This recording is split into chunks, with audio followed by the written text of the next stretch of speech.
Has this ever happened to you? You're getting your child changed, and suddenly you spot a rash that definitely was not there before. And within seconds, your mind goes from, maybe it's nothing, to, oh no, what if this is something serious? If you've ever spiraled after spotting a rash, you are absolutely not overreacting, and you are definitely not alone. Because most rashes in children are completely harmless, but a few do need much more urgent attention. And later in this video, I'm going to show you the one rash no parent should ever miss. But before we get to that, let me show you how doctors actually think when we see a rash. Because once you know what to look for, rashes start feeling much less mysterious and much less frightening. The first thing we do is not stare at the rash alone. We look at the whole child. We know that a holistic approach is better than just focusing on the rash alone. Are they alert or floppy? Drinking or refusing everything? Breathing comfortably or working hard? Then we start looking at the rash itself. Is it flat, raised, blotchy, blistery, itchy, or painful? We also want to know whether there is a fever and whether the rash fades when you press it. And this really matters because most childhood rashes are viral and settle on their own. So let's start with the first rash parents see all the time, and that is the classic viral rash. This is probably the rash I see most often in children, the typical viral rash that appears with common infections. It often looks pink or red, blotchy or spotty, and usually appears on a chest, tummy, or back fur.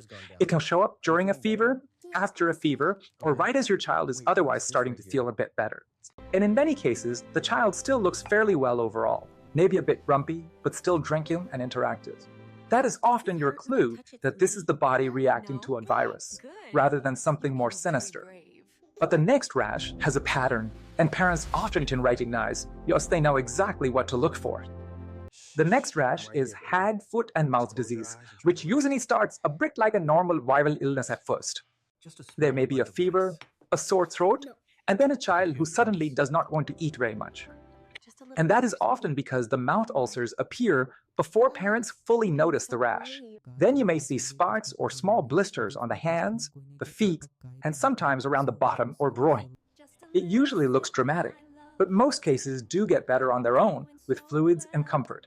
Now let's move to one that many parents recognize instantly but still find really unsettling: chickenpox. Chickenpox has one of the most recognizable rashes in pediatrics, but it can still really worry parents. The spots tend to come in clumps, so while some are brand new, others are already blistering or scatting.